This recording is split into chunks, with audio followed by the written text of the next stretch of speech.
Simply Tammy. It's a blessing that I'm here, I'm alive. No, I never ever have to cry, cause it's something I know will always work for me on my side. Not a thing I even have to fight, All things work together for my good. Life speaks if you listen, it might be sound. Watch the love come alive. Sharing the truth that inspires, Sharing the truth that inspires, Sharing the truth that inspires. All things work together for my good. Life speaks if you listen, it might be sound. Watch the joy come alive, watch the joy come alive. Sharing the truth that inspires.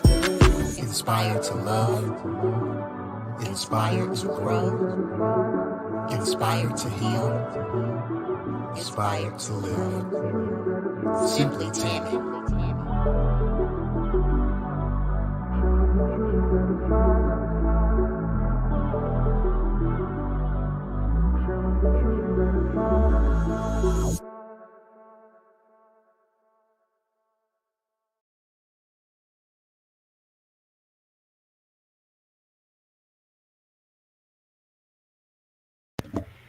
Good evening, good evening, good evening. It is Tammy Carpenter, affectionately known as Simply Tammy, and I am welcoming you back for another edition, another episode of Women Who Win. I missed you guys last week. I did not have an interview last week. I was out of town, and I am welcoming you back and so grateful you are joining me because tonight is the last interview for 2021. I know. I'm already feeling separation anxiety and all the things from not being with you for 3 months. But in the spirit of doing 2 months on, 1 month off, will not be doing these, November and December are heavy months for holidays and family. And so we'll be back in 2021. Don't know what it will look like. And there may be some changes, but I will definitely keep you posted. And the way that I will do that is on my platform. So if you are watching from Facebook, thank you for joining. I hope you have liked and followed the Simply Tammy page. If you are watching on YouTube, make sure to subscribe. So I will share announcements on the Facebook platform. And also for those of you that are connected with me through my mailing list, you will get announcements there as well. So if you want to stay connected outside of social media, you can join the mailing list by going to simplytammy.com. There is a subscribe option at the bottom of the screen, and I will be sure to add you to my mailing list so that you will know what's coming up, when I will be back, and any other announcements I have to share. So I hope you have already done what's scrolling at the bottom of the screen, that you have already liked or loved the broadcast, that you have said hello in the comments, and we will acknowledge you as soon as I bring my guest up, because we don't know who's watching unless you say hello. So I like to know, I'm sure my guests like to know if you're on and supported them. So go ahead and jump in the comments and say hello. And make sure you share the broadcast. I do have another amazing guest with us tonight, and I told her as we were preparing, she is the grand finale since this is the last one for 2021, and I'm excited. She's a very, very busy woman, so I am honored and appreciative that she was available and said yes to joining us tonight. I'm sure that all of us are going to be encouraged, motivated, and learn some things from this amazing woman. So I am going to get ready to read her bio. My guest tonight is none other than Jill Littlejohn Bostick, and her bio reads, and I'm only reading a brief portion. She has done so much over the years, so I will be reading an abbreviated portion of her bio. And it reads, Jill Littlejohn Bostick has been breaking barriers and charting her own path from a young age. A product of inner city Atlanta, Jill's mother was her biggest cheerleader, telling her, you can do anything you dream. Her father, a retired manufacturing supervisor, believed in her and sacrificed so she could attend college. Jill used the encouragement and her interest in multicultural issues to move to Spain to study at the Universidad del Seville in Seville, Spain, for undergraduate training in cross-cultural communications. She became fluent in Spanish and traveled throughout Europe and went on to earn a Bachelor of Arts degree in intercultural business at Wofford College. She eventually went on to earn an an MBA from Webster University after working for Milliken and Company as a plant accountant and plant controller. Once Jill decided to make Greenville, South Carolina her home, she began volunteering and eventually changed careers to become the executive director of the YWCA of Greenville, where she worked to develop the leadership skills of women and girls in the upstate. In 2009, Jill became the youngest member of the Greenville City Council, one of two minorities on the council, and currently serves as mayor pro tem. Ever evolving and breaking barriers, Jill became the first female president and CEO of the Urban League of the Upstate in 2015, and Jill currently serves as head of diversity, equity, and inclusion at Winnebago Industries. So, without further ado, good evening, good evening, good evening. Good evening. Welcome, welcome, welcome. Thank you again so much for saying yes. I'm so delighted and so honored to have you as my guest tonight. So, again, I know your life is full. Just in reading your bio, it's like whoop, boom, boom, boom. But yeah, thank you so much for saying yes to joining us tonight. Absolutely. It's my pleasure. No problem. So, I want to start. Well, we do have one person that has already jumped in the comments to say hello. This is my friend Panora in Florence. So, thank you for saying hello. Thank you for watching on YouTube. So, anybody else that's watching again, you can jump in the comments and say hello. Let us know you're watching. We'd like to acknowledge you during the broadcast.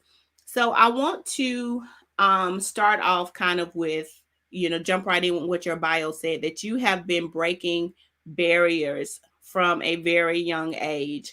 Um, and I love that you shared in your bio that both your mom and your dad were big encouragers of you becoming and developing to dream big and dream outside of probably the circumstances you had at the time. So I want to first start off with when you say breaking barriers from a young age, what were some of the barriers you had to deal with as a young African American female? Yeah, my parents are amazing. My father is no longer with us, but he was an amazing, amazing man. And my mom is literally my best friend. They're both amazing. But again, life was no crystal stair whatsoever. My parents both struggled, or respectively, struggled with substance abuse and alcoholism. And, we, lived in some different circumstances. So I always tell people I know what it's like to take a potato and cut it 10 different ways and eat it 10 different ways. I know what it's like to boil hot water, to have to take a bath, or to light a candle because you don't have lights. And you know, while they were also great providers with the resources that they had, we also had some really rough times, right? And so a lot of the kids or people that I grew up with, they didn't have as supportive parents, although we were all in the same situation. And many of them didn't live past 14 or 15, or ended up in prison, or starting the cycle of juvenile detention and moving into prison, or multiple children before 18. So there were a number of barriers if you looked around what was happening in my community where I should have been, but there were other plans for my life for sure. Absolutely. Absolutely. So I love that also in the bio you said that your mom said that and I'm paraphrasing, that you can be whatever you want to be. So outside of the influence of your mother, what else influenced you to dream big? Because oftentimes when we don't see it immediately in front of us, we only dream as big as what we see. So what were some Right. of the other influences that encouraged you and inspired you to dream beyond what you saw? Yeah, I mean, I've always had a huge imagination.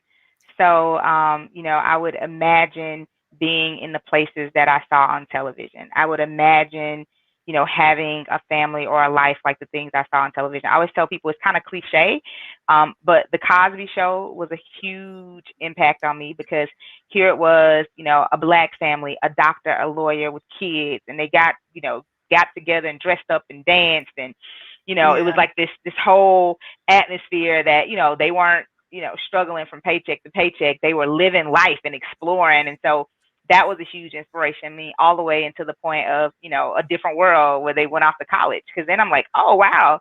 Yeah, because I saw it on a different world. I was like, yeah, I could go to college. I didn't see many people around me go to college, and I was the first Mm-hmm.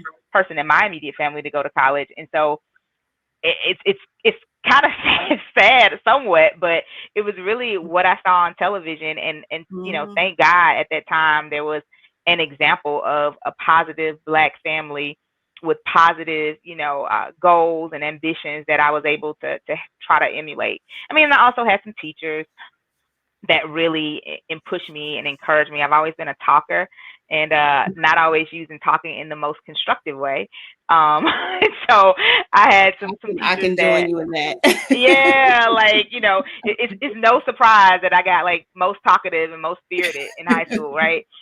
But those teachers were like, hey, listen, what are you doing? Let's try this. Let's do this, and really Mhm. helped to push me. Oh, that is good. That is good. Teachers have been critical in a lot of our lives, and yes, I was in that same era of the Cosby Show in a different world. I think they came on Thursday nights, and it was They like did. glued to the TV for those back to back episodes. So one of the things you also had the opportunity to do was to study abroad. Was that a culture shock for you, coming from where you were to being being able to study in another country? So I feel like at that point it wasn't as much of as a culture shock because I had already been away at college, and so I grew up in inner city Atlanta, but then I went to school at Wofford College in Spartanburg, and so that was Mhm. more of a culture shock, right? In terms of going from Atlanta and then then going to Wofford. So I feel like by the time I got to Spain, I was a little bit more. I was used to being the only, right? The Mm, only person of color, the only mhm, Black person, the only Black female.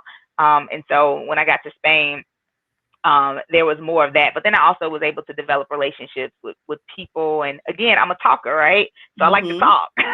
So mhm, I mhm, talked to anybody that would talk with me, which helped me grasp the language and also pick up a few other languages or small words, I would say, because Morocco is close. So picked up a little bit of Arabic. There was, a lot of people that spoke French, picked up a little bit of French.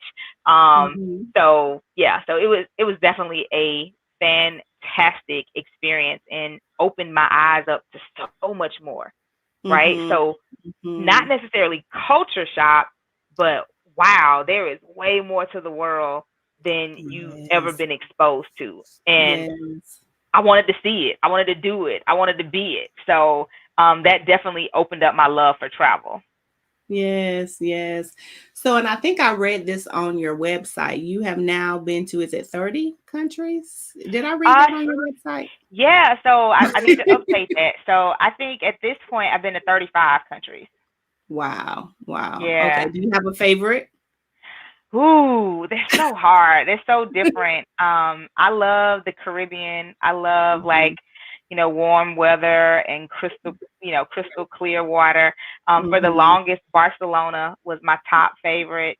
mhm, Followed by a close second with Cape Town, South Africa. And then mhm, recently, my husband surprised me and took me to Aruba for my birthday, and we fell mhm. in love with Aruba. So I would say those are my top three. Okay, okay. So at some point, you end up in Greenville, South Carolina, in leadership, and your leadership roles pricked your heart to have political aspirations. So talk about your journey to becoming one of two minorities on the city council, and probably the youngest, I'm certain, at the time. So what was that Yeah. journey like?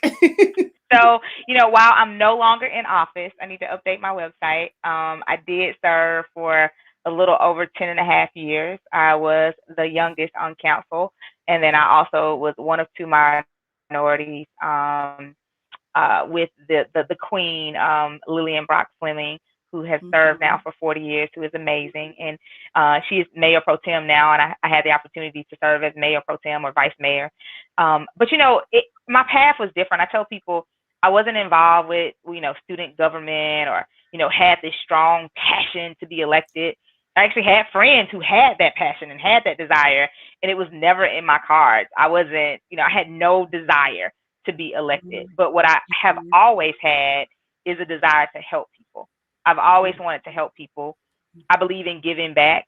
I know where I came from. I know what my roots are. And so I don't want to be the only one. I want to be able to create a pathway to help others experience some of Mhm. the things that I've experienced in life. And so that's how public service came to mind. There was an opportunity to serve, there was an opportunity to get involved and help improve the community, and be a voice for the voiceless, and more importantly, be a voice for people who look like me as well as people who Mhm. didn't look like me. And so Mhm. I've always been somewhat adventurous, and I figure only one or two things could happen. I could win or I could lose.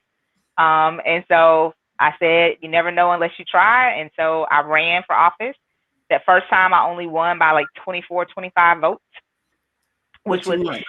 I won. I won, right? And that never happened again, right? I was able to win handsomely after that. But, so it was all about serving people, honestly. Mhm. So I know one of the things that you mentioned, I think in the position before you ran for office, you were serving women and girls. So what have you found to be, you came from a certain set of circumstances, being raised in inner city Atlanta, but I'm sure you may have ran into women and or girls who have had more favorable circumstances growing up than you have, but still don't yet have what it takes to shift into the net. So what have you found to be some of the biggest barriers that hold women and girls back outside of um circumstances as far as, their upbringing and poverty, so to Oh, speak? yeah. Yeah, that's such a great question and such a good point, right? Because to your to your question, there were people that I grew up with who didn't have the same issues and challenges that I had, that lifestyle basically looked like the Cosby Show, right? And yet um we haven't had the same path. I'll say that. Mhm. And I think Mhm. a lot of it takes just true determination. Mindset is really important, and of course, at that age, I didn't know it was mindset. Like, I don't even think I knew how to use that word in that terms, right? But I Mhm. knew that regardless of what I saw in front of me, like, there had to be more. And so I think about girls, or people who sometimes have better circumstances, and maybe life hasn't been rough, maybe things have been given to them, and so they just expect things to be a certain way, and so there's not Mhm. that drive to continue to push because they're content with life. And there's nothing wrong with being content, don't get me wrong, but you also have to have some goals in place. And I think that's why it's so important with young girls, and just young kids in general, people in general, to set goals, small Mhm. goals. I mean, you can be a 5-year old and have a goal, but just Absolutely. understanding what that process looks like, I believe, helps you to achieve success later in life. And success can mean different things. Success could mean the path that I take. Success could mean being an entrepreneur. Success could mean, being a teacher, who are so important and shape so many of us. But I think having those goals, and setting a clear pathway is really important. And I think a lot of times people just get lost, or I like to say, lost in the sauce, right? Just lost in the sauce of life, and just kind of going with the flow instead of Mhm. thinking through what's next. Yeah, yeah. Um, Goals are so very important, and it's unfortunately for a lot of us, we don't hear about that or really get the grasp on that until later in life. So, like you said, yeah, you can start teaching someone at 5. You want this, so this is how you're going to get to this. So, yeah, that is an excellent point. So, fast forward as we were talking, it hasn't been as long as I thought it's been. So you said in July you celebrated a year of being married. I did. So I know that I remember you in the beginning, you and your husband had a page, Leadership and Love, and you guys were very open with sharing your journey, sharing your story. Um and as I would say, you probably, and I think I would, in my words, you kissed several frogs before finding your Prince Charming. Um so what has the journey of being a Mrs. been like? Um Yeah, no, that's a great question. I always tell people I kissed a lot of frogs, skipped the prince, and got a king. So that's how I like Love to that. describe Love that. my journey to my husband. And being married is fantastic. I hear people talk about marriage being hard and doing all this other stuff, and the first year being the hardest year. And sometimes I look at my husband, I was like, "Are we doing something wrong?" Because marriage is great.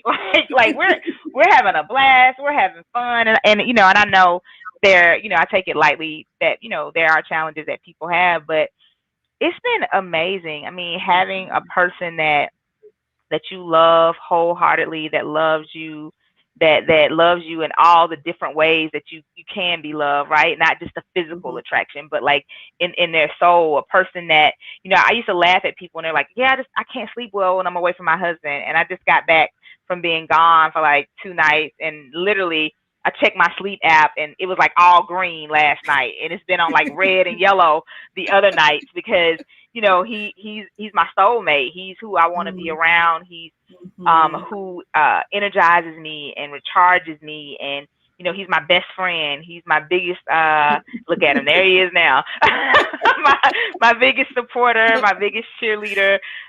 And we do that for each other, right? Like we Mhm. want to make sure that we both succeed at whatever we do. Whether it's something, Mhm. he's into bodybuilding now. I was never into bodybuilding. I was like, bodybuilding, like, what? Now I'm like, oh yeah, because that's that technique. Because he's excited about it, so I'm excited about it, right? And Mhm. so we get Mhm. to share the most intimate parts of each other, but we also Mhm. get to care for each other and nurture each other. We get to have fun. Like we can just Mhm. sit around and laugh until like tears are coming out of our eyes. I'm talking about like, and we're pretty goofy, right? Like people see both of us being so professional and so buttoned up.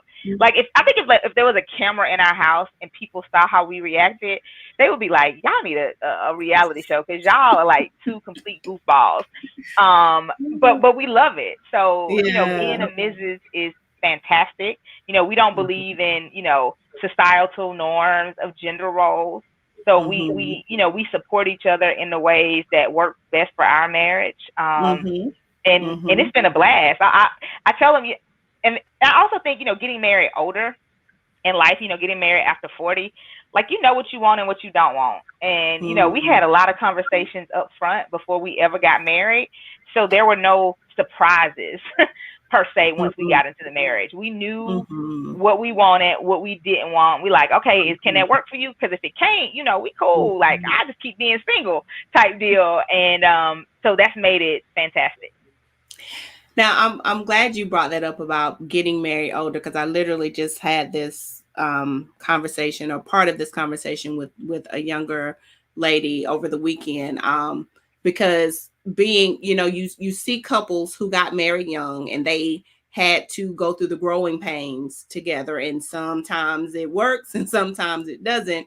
And then you see, when you're older, like you said, you know exactly who you are, you know what you will tolerate, what you won't. So you can come to the table with that. So do you think your decision making was much better because you got married older than what it would have been had you got married right out of college, or right when most of us think we need to get married because of all the things that we think have to happen at a certain time frame?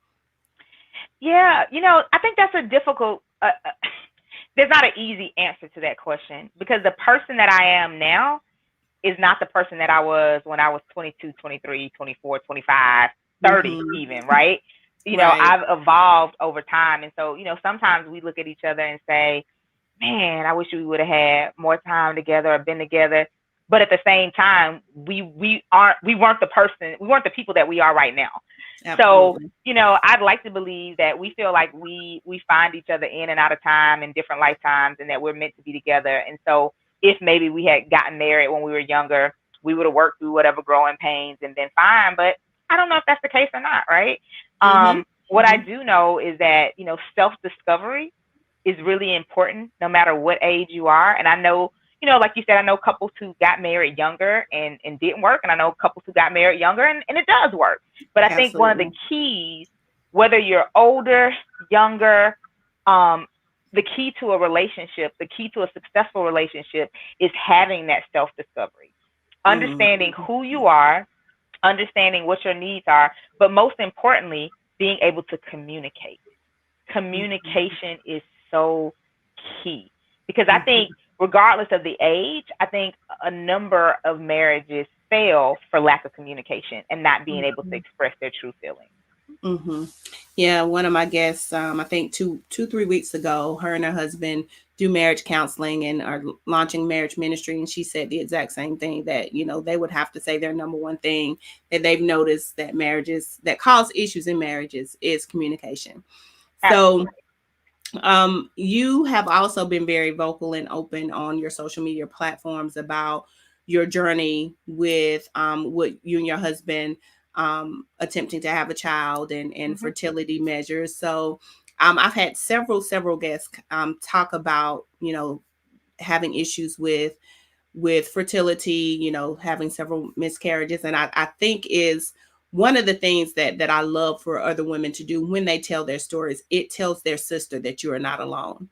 So Absolutely. I applaud you for being very vocal about that. So um, what has been the most difficult part of walking through that within the first year of your marriage? It's difficult in and of itself, but happening when most times, as you said, many people say the first year is the most difficult year. Was that any added stress to being newlyweds? You know, I I don't know if it was added stress because again, it goes back to us being clear about what we wanted and what our expectations were. When I think Mm-hmm. about the journey that we've had, over the past year, I can't imagine going through this with anybody else. I mean, and no slack to any person that could have been a part of my past in the past, but my husband, he is the most nurturing, caring, understanding man that I have ever met. I mean, he knows how to heal broken places in me that I didn't even know were broken. He knows Oh, how that's to, beautiful. That's comfort me in beautiful. ways that I didn't even know I needed comfort. And in return, I do the same to him, right? Mm-hmm. And so as Mm-hmm. we've gone through this journey, again, people don't really talk about miscarriages or infertility. I knew people had gone through IVF, or I've heard people talk about, adopting, but I didn't really understand the steps that took, right, and what that was Mm-hmm. like. And so Mm-hmm. even when we had our first miscarriage, I was blown away. I remember sobbing like a baby because I didn't even know that was possible, right? I had spent so much of my life trying to prevent pregnancy, trying not to get pregnant, being on birth control, all the birth controls, everything you can think of, because I wanted to be successful, and I needed to climb the ladder, and a baby would get in the way, and all these types of things, so that when I first got pregnant, I just assumed, 9 months later, 10 months later, we were gonna have a baby. And so Mm-hmm. when that didn't happen, it just shattered me because I like to succeed. I like to be successful. And so there was a Mm-hmm. part of me that felt like a failure. And because I hadn't talked to other women, or other women hadn't been as vocal about their story, there have been a few, don't get me wrong. I just didn't know what to do or who to turn to. And I started researching, and there's some great groups, some great organizations that are out. But for me, I feel like a big part of my life has been living my life openly, sharing my life with others. I feel that that helps me, as well as it helps others. And I felt that I didn't need to just share when it's all good, right? So if I'm gonna be a realist, if I'm gonna be authentic, then you have to Yes. share the parts that don't hurt, the ugly parts, right? And there are a Mm-hmm. lot of women who I've talked to. The first time I made a post about what I had gone through, I had more than 50 women reach out to me within a matter of 3 to 4 days. Some of them Mm-hmm. were text messages, some of them were emails, some of them were phone calls, some of them were inbox messages, and a, probably the majority was like, "I just don't have the courage to do what you did. It's just Wow. it's a shame. I'm ashamed of what's happening, or I just don't want to share that part of me." And I understand, like, everybody doesn't have to live their life the way that I do, but for me, it was therapeutic to share what I was going through. It helped Mm-hmm. me to talk to other women, to understand what they've done and where they've been. And to your point, I need women to know that you are not alone. You are Yeah. not alone. We are in this together. Unfortunately, it's a club that nobody wants to be a part of, but hey, we in the Right. club. Right. So, Right. let's lean on one another and support one Yeah. another. Wow. So have you been able to continue to support other women? Are you still getting contacted? Because I know, once you kind of put yourself out there and say, hey, this is my story, you also kind of put yourself in a place of a go-to person. So have you found that that has continued to happen even beyond the initial post that women are still reaching out? For sure, for sure. It certainly has happened. I created a room on Clubhouse called Chasing Rainbows. It's the top Mhm. three fertility and pregnancy loss club on Clubhouse. Um, Wow. Probably about 3,000 women are in that club. Used to be super active in the beginning, especially during quarantine, right? Because we were all in the house. And so I have kind of built a list of resources that I share with people. Mhm. It's at a point where it can be very taxing on you as well, and so I Mhm. have learned to protect my peace. And so if I feel like something is pulling me in the wrong direction or draining my energy, then I know how to stop it. But I Mhm. always make myself available to talk to anybody. The number of men who've reached out who said, "My wife has. We've gone through this. Can you connect me with your husband?" Or I have a cousin that's going through this, and I don't know what to say. Is this the right thing? Is this not the right thing? Um, so I feel like I still get contacted some about it. And again, Mhm. the way that I live my life is I want to be authentic and help anyone either through conversation with me or providing resources for them. Okay, okay. This will be the last, I would say, serious question. With you Okay. being in leadership for as many years as you have being in the public eye for many many years, and like you said, living your life very openly, and I know just from being a woman myself, not necessarily in the public eye as much as you have, but there are always misconceptions that people have from a distance. So what have you found has been the biggest misconception about Jill from people who just know her from from a distance? I think one of the ones you said earlier, that you said you're extremely goofy at home, that Yeah, people probably would not. yeah. I'm sure people would not expect me to be, really silly. I can, especially if you ask my husband, I can turn into a complete baby for sure. Like a complete Okay. baby. Oh my goodness. I'm like, we laugh because, heck, I didn't get married till 41, right? And so now you would think like I don't know how to drive because I'm like, well, baby, can you drive? He's like, okay. And we ended up having to drive somewhere. We had to drive from DC to New Jersey after a flight got canceled, and it was pretty late. I was like, oh no, I'll drive. And he's like, okay. I lasted about 12 and a half minutes. And we had to pull over so he could drive. I said, I cannot believe I turned into one of those women that just like, I don't want to drive. So there's certainly that. I think most Hmm. people wouldn't um my preferred place is to like be in my bedroom by myself or with my husband, like watching a movie or curled up. Like most people think I always want to be out and about and in the spotlight. And I think I'm more of like an ambivert, extroverted introvert. um Hmm. and most Hmm. people probably wouldn't think that about me. Wow. Okay. Okay. Yeah. The driving thing is funny, and yeah, I can totally relate. It's like the way I love to be at home is ridiculous. It's just Oh, like my bedroom is great. We've got the little fireplace on the wall. In the winter, I can light that up, and we got the bed hmm. that sits up, so I can just sit there, and whew, it's like heaven. Right. Nothing to leave home for, right? Nothing, Everything is there. everything. So before I ask you to share any last words of motivation or encouragement, I'm going to put your contact information up so that if people want to first follow you on social media, you are on Facebook and IG under at Jill Littlejohn. So anyone listening that wants to connect with Jill, And outside of the things that we've talked about, she shares some positive, amazing things. So you would want to be connected, as well as go check out her website to see all of the things that she does beyond what we've talked about, and that's jilllittlejohn.com. Do you have anything coming up that you'd like to share, or anything that's in the works that we need to be on the lookout for, or just kind of connect on your platforms for announcements? Yeah, I mean, I think, connecting, I try to keep everything up to date, although I've been so busy. I feel like sometimes things fly by. I've been, supporting my husband. He has a company called Black Men Meditate, Mm. teaching people to go within so that they don't have to go without. But it's not just for men. Mm. There are meditation sessions for women, and it's not just for Black people. It's for everybody, right? That's his target audience, and that's his core.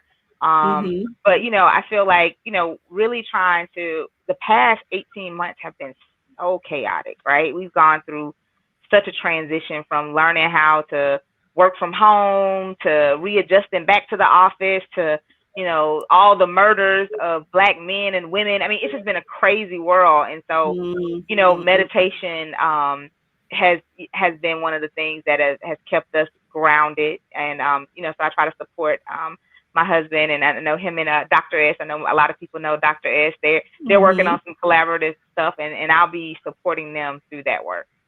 Good, good, good. So, what would you like to share by last words of motivation, encouragement, inspiration for anyone listening or that will watch the replay? I know that with just the successes and drive you have, that you definitely have something that can be a golden nugget for many of us. Yeah. One of the things I'll say, which I truly stand by, is nothing beats a failure but a try, right? So you have to continue to try to go after your dreams, to go after the things that encourage you, to go after the things that may seem out of reach. Don't be afraid to take risks, to bet on yourself. A lot of times we pour a lot of energy into other people, into other things, but we don't take the opportunity to pour into ourselves, to pour into our dreams. And so when you think about women who win, we will win when we begin to plan and to come up with goals and to purposefully go after those goals each and every day. So I just encourage you all to dig deep, to have some self reflection, to find the things that are most important to you, the things that make you happy, and do everything in your power to make sure that those things come true. Thank you, thank you, thank you. That was good. I like that. I like that. Nothing beats a failure but a try. We have a guest. She was actually my guest 2 weeks ago that said that's her go to phrase. So, yes, thank you so much, Jill. I appreciate your time. I know that, like I said, you're a busy person, but I knew that just having known you over the years and been able to be in different spaces with you, that you were definitely someone I wanted to get on this platform whenever I could. So thank you again for your yes. Thank you again for your time. I know that we have all been motivated and encouraged. I'm going to ask you just to hang out with me for like 1 minute as we close the broadcast. Thank you guys so much for listening, for watching. Thank you for commenting. Um, I would love to say I'll be back next week, but I won't. So, as I said earlier, Jill was my grand finale for the year. I might have some other things in my private community. So again, just stay close. But again, Jill, thank you so much for joining me tonight. And to everyone else, good night. And thank you so much for watching. Good night, everybody. Would you like to join us behind the scenes of Women Who Win? We're building a team of amazing thought leaders to grow with us. Please send an inquiry email to info@simplytammy.com for more information. If you enjoy the conversations on Women Who Win, let's connect beyond this space. Join us in the Our Common Thread community, where we are celebrating our stories and having deeper conversations. Visit simplytammy.com/connect to subscribe to the community.